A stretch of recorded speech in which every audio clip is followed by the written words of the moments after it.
Morning everyone, it's Bob from Greybeard Models, and just like to do a quick unboxing of another kit that I've just picked up. Another Ukrainian kit. This is by ICM and it's their Model T RNAS Armoured car with the tank crew. It's their kit number 35670. It's a Model T based armoured car and comes with the officers and gentlemen of the Royal Naval Air Service, I think it is. Yeah, this is quite a nice kit, supplied by Hallants up in Alton, there up in Suffolk. Quite a nice box, great boxes, they're ICM boxes. You can store them that way because of the end markings. They really pack their stuff well.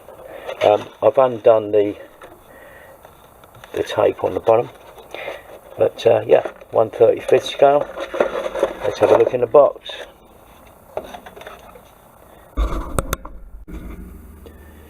I don't know if any of you guys have had a ICM kit before.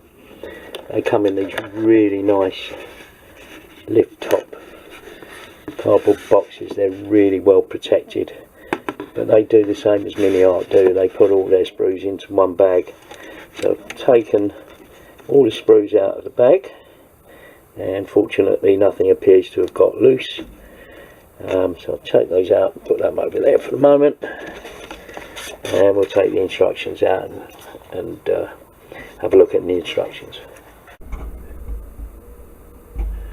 So yeah, let's have a look at the instructions. They're really quite good. The only complaint I'd have about ICM instructions is they're on a sort of shiny paper, but you know, there's a brief history here of the vehicle, and you know, it is a Model T. Apparently it's got 2 to 3 men as the crew.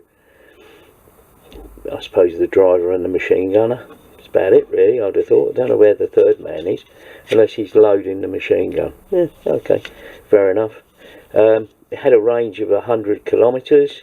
It had a maximum speed of 50 kilometres,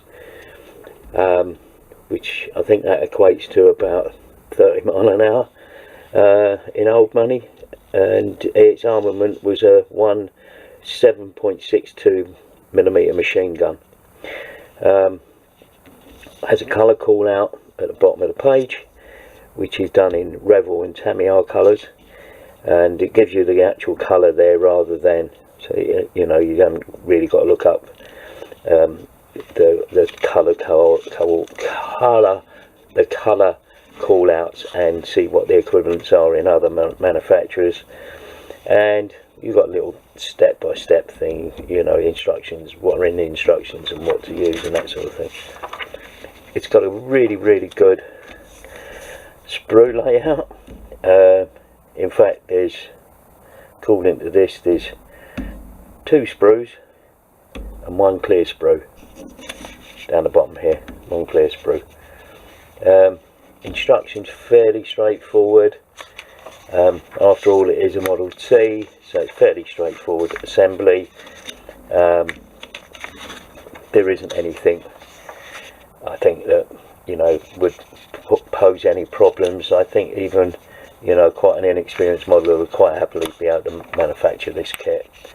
Fairly straightforward. There's not that many parts, and at the back there's one colour call out, or one colour. It doesn't actually say what this is, so one can assume that it's the Royal Naval Air Service who had these. The Royal Naval Air Service was amalgamated with the Royal Flying Corps and became the Royal Air Force. The other instructions that they have in here is a sprue for the figures and the colour call outs for the figures, and on the reverse you've got the various figures and where the colours go. Fairly straightforward, and for some reason there is there's a separate instruction and sprue call out for the Vickers machine gun. There's actually two types. There's one with a fluted cooling jacket and a plain cooling jacket.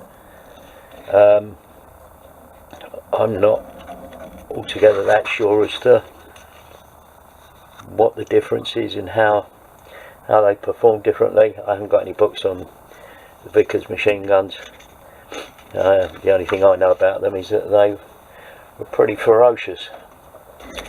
And the other thing in the box is this: do not scold him, we will replace everything.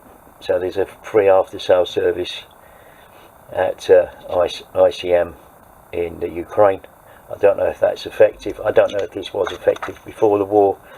I only hope that it is effective now. So yeah, cool. Let's have a look at the sprues. This won't take long, will it? One sprue here, which is sprue B. Radiator's got fairly good detail on it. Wheels have got really good detail with the nut detail around the hubs. And yeah, generally it's a really good, nice shackles along here. Quite good, but there's a bit of flash on them, so they'll need, parts generally need cleaning up anyway. There's another jacket there for the machine gun, I think. I don't know what that is. Is it? I don't know. I could be wrong. I probably am. But that's sprue B. This is sprue A, I assume. Is it? It doesn't actually say a sprue, whether it's sprue A on it. Oh yes, it does. But alright, down there. I was holding it upside down, so the A looked like a V. I didn't understand that. But these are obviously the various body panels, spare tyre, things like the lamp halves, and various little brackets and things like that. But again, very, very crisp mouldings. There's no flash at all I can see on this particular sprue. Now that's good. I wonder if that's because this is the one that is dedicated to the armoured car, whereas this sprue is possibly an older sprue. I don't know. The older sprue might be because ICM have got a number of of Model T variants out there. This is the sprue for the machine guns, and like I say, there's two machine guns there, one with fluted cooling jacket and one without, and two tripods, handy for the spares bin, that sort of thing. But I think you can only detail up one option of machine gun, which is a shame. Would have been handy to be able to make two, but hey ho. And then the figures, really good figures, as you'd expect from ICM. Good moulded features on the faces, good detail on the uniforms. All in all, quite good. Not too much flash. Can't see any flash on it. The officer's cane here, very First World War. And finally, this is the glazing. And looking at the glazing, I'm not going to take this out of the packet. I think there's only two parts on this that are actually used, which is the headlights and maybe one on the tail. But the rest of the glazing, I think, is for the Model T civilian version. But that's ICM's Model T armoured car. Nice little kit. Put that in my stash of armoured cars, and we'll see you again soon. Take care out there. Bye for now.